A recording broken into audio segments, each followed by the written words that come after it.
guys follow me already, you know that I love talking about how important it is to be able to see as many chord shapes as possible up and down the neck because of how much it helps your visualization beyond just those chords themselves. So whether you're playing in a rhythm or a lead setting, you're taking a solo, being able to see all these chord shapes up and down the neck helps you know where your important notes are, helps you to see arpeggios and scales. So in this lesson, I'm going to show you a couple quick examples of how to link these chord shapes with your arpeggios visually so that you can remember them. You don't have to rely on just muscle memory. So we're going to choose 3 main positions here, and to picture those positions we're going to use cage shapes as well as triads and whatever else we can see in that area. So let's start by looking at 3 different caged chord shapes that we're going to use to be able to picture these arpeggios. And if you don't know your cage shapes, that's fine. You'll know what I'm talking about in a minute. But if you do want to dive in and learn all that stuff, there are plenty of free lessons online about cage shapes in particular. I also go over it in the very beginning of my guitar course called Ultimate Chord Mastery. Starts with some basic theory and caged and goes all the way through triads, 7th chords, complex voicings with tensions, embellishments, all the way to chord melody. It's just about every chord concept I know. So check that out if you really want to master your chords up and down the neck. I'll leave the link in the description. And if you like this video, please subscribe, like, leave a comment so that I can keep making videos like this for you guys. I really appreciate the support. All right, so let's find these chord shapes. So we're going to do this in the key of F major. So I'm going to start with this F bar chord down here on the 1st fret. In the cage system, that's your E shape moved up to F. What we're going to do is just start with F major triad arpeggios, and we'll start by playing the arpeggio that pretty much follows this chord shape visually, and you'll see what I mean in a sec. So when we play an arpeggio, we're playing each note in a chord. So if we're playing an F major chord, we're playing F, A, and C, or the 1, 3, and 5. I'm going to be saying 1, 3, and 5 a lot, and later I'm going to add in 7. So if you can think about it as numbers, do that. 1 just means the 1st note in the scale, 3 means the 3rd note in the scale, 5 means the 5th note in an F major scale. And 1, 3, and 5 gives you a major chord in any key. So if I look at this chord right now, it's built from 1s, 3s, and 5s, just in a different order. So I have a 1 in the bass here, then it goes 5, 1, 3, 5, 1. So it's not fully in order, as you'll see. Here we jump from a 1 to a 5. If we were playing through an arpeggio and we wanted to hit every note in that arpeggio, we need to add a 3rd in there. So what I'm going to do is play the root, or 1, then the 3rd, and I can play that here on the 5th fret. Then I'll go 5, root, 3rd, 5th, and root again.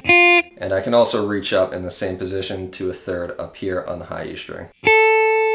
So you'll see that as soon as I get to the 5th here on the A string, from there to the root on my high E string, that's really just following this chord shape. I could just put all my fingers down and arpeggiate the chord that way. Now when we're playing arpeggios, I like to just do 1 finger at a time because it's just cleaner sounding when you take it up to speed. You don't have everything ringing out at once. So this is the arpeggio shape here. And even when I'm playing that arpeggio in the back of my head, I'm visualizing this shape because it's showing me at one time where all those notes are going to be. I just have to understand that I'm adding a 3rd on this low E string and on the high E string as well, because this chord doesn't have my 3rd in that octave there. So that's our first position. What we're going to do is pick 2 more positions to take us all the way up the neck, a full octave here, going through arpeggios. So for our next position, I'll pick this chord here. If you're thinking the cage system, this is like a C shape moved up to F. So in this chord, we have a root, 3rd, 5th, root, 3rd. So actually, if I play all those notes in order, that's an arpeggio right there. That's an F major arpeggio. In this position, without having to shift, I actually have access to a few more notes on either side. So below this root and above that 3rd. So if I go up first, there's my 3rd, I have a 5th right here. And down here, root, 5th, 3rd. Okay, so my full shape in this position looks like this. And again, when I'm playing that F major arpeggio, I'm picturing this chord. because it's helping me visualize every one of those notes in the middle there. And after a while, once you start to understand the relationship between, let's say, your root and your third, or your root and your fifth, or your third and your fifth, finding those other notes that aren't directly shown to you within that chord voicing will be very easy. For example, if I know I have a third here, I know a fifth is 3 steps up from that third. 1, 2, 3, right? I've been playing for years and years, so it's okay if this is new to you, but trust me when I say that the more you pay attention to this stuff and take that extra step to see where's your root, where's your third, where's your fifth, the guitar will get a lot easier over time. So the last position we're going to look at is this one here. In the cage system, this is your A shape moved up, and here we have a root, fifth, root, third, fifth.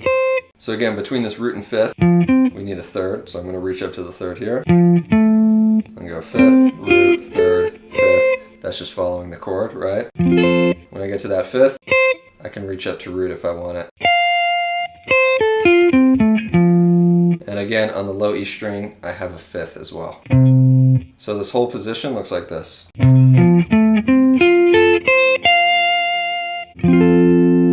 And then from there, we can go back to our E shape all the way up here. I'm also skipping 2 other main positions, which is this D shape area and this G shape area, which I recommend you go back and learn those positions as well. But for the purpose of this, we're just going to be using those 3 positions that I showed you, and we'll go up the first F major arpeggio position here. So we're going to go like this. Then we're going to shift after we get to that top note to the next position. And I just came down the arpeggio in this area, ended on this note. Now I'm going to shift up to the next position. And I went up that A-shaped position, right? From there, that's my high note. I'm going to shift up again, and that'll bring me back to the position I started with, just up an octave, right? So.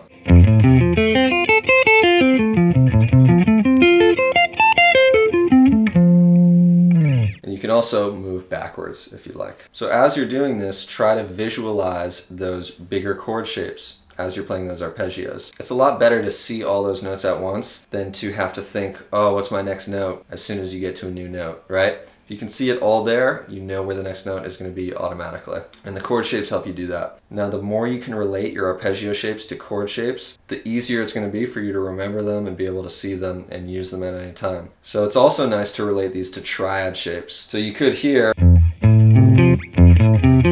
you could see that this creates a triad, F triad down here. You have all these F triads.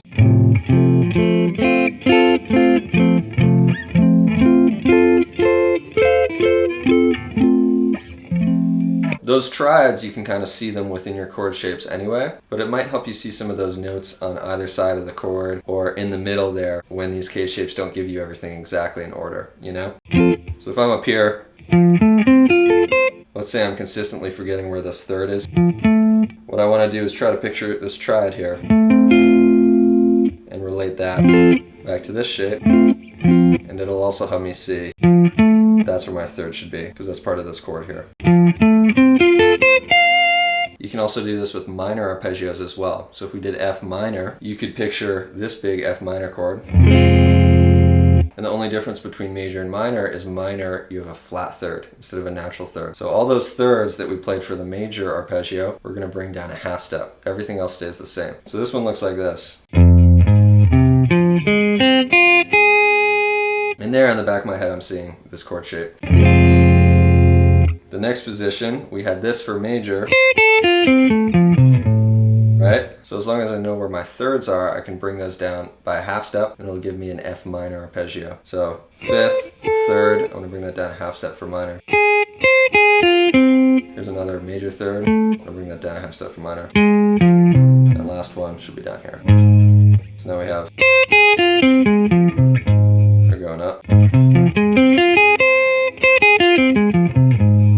And there, it's okay if for a visual you're still seeing this F major chord, even even though we're playing an F minor arpeggio, because that shape still helps you see where your root is and your fifth is. And as long as you understand that the thirds, when you're playing minor, have to be brought down a half step, then it's still a good visual to have. Still helps you, at least, you know? So over time, what will happen is the minor shape will become sort of its own shape for you. Now, the reason I don't just say, oh, picture this chord shape, is because you probably never played that chord shape or ever will, just because it's very hard to play. But that would be like the minor version of this shape, right? That's moving both those thirds down.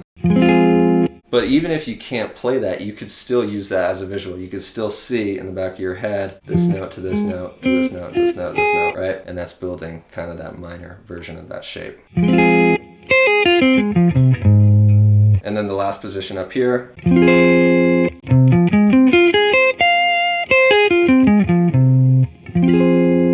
And once you get up there, that brings you back up to your starting position. So now to do that whole exercise with F minor triad arpeggios, it would sound like this.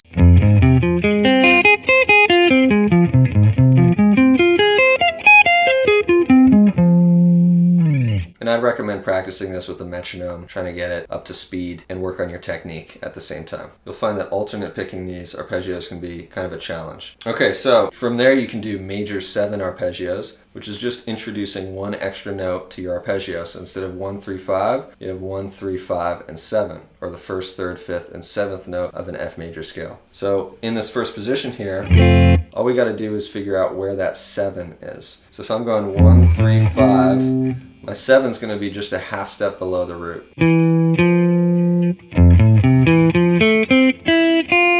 So it looks very similar to the straight up F major triad arpeggio. I'm just adding a 7 here and here. The next position will look like this. Next position. Now here, if I'm trying to keep all those notes even, you'll notice I played 10 notes in each of those positions. Right now I just ended on this note. If I wanted to go to the next note in that arpeggio, in that F major 7 arpeggio, it would just bring me up a half step here. And there it might be more comfortable to play this position, which is like a G shape area of the guitar, instead of jumping all the way back up to that one we started with. And that's because we're introducing an extra note into these arpeggios, right? Now there are 4 notes instead of 3. So it's throwing off the initial rhythm of our triad arpeggios. And so if you wanted to take this into an exercise and make it all even, like each position have the same amount of notes, you might have to make some adjustments. So I would just throw in a 4th position here. And that would be kind of the arpeggio shape I'd associate with that area. And then again, you can do this with dominant 7 and minor 7 flat 5, the list goes on. So I'll throw the rest of the 7th chord ones up on my Patreon. But to start, what I would do is get used to those triad arpeggios and just be able to connect those arpeggio shapes with your chord shapes. Visualize your chord shapes as you're playing those arpeggio shapes. And I chose those 3 positions to take me up the neck like that. You can choose to combine whichever positions you want and figure out what patterns you can by combining those positions. And again, if you really want to master your chords up and down the neck, join Ultimate Chord Mastery. I'll leave a discount code below for you guys as well. And thank you for watching. I'll see you in the next one.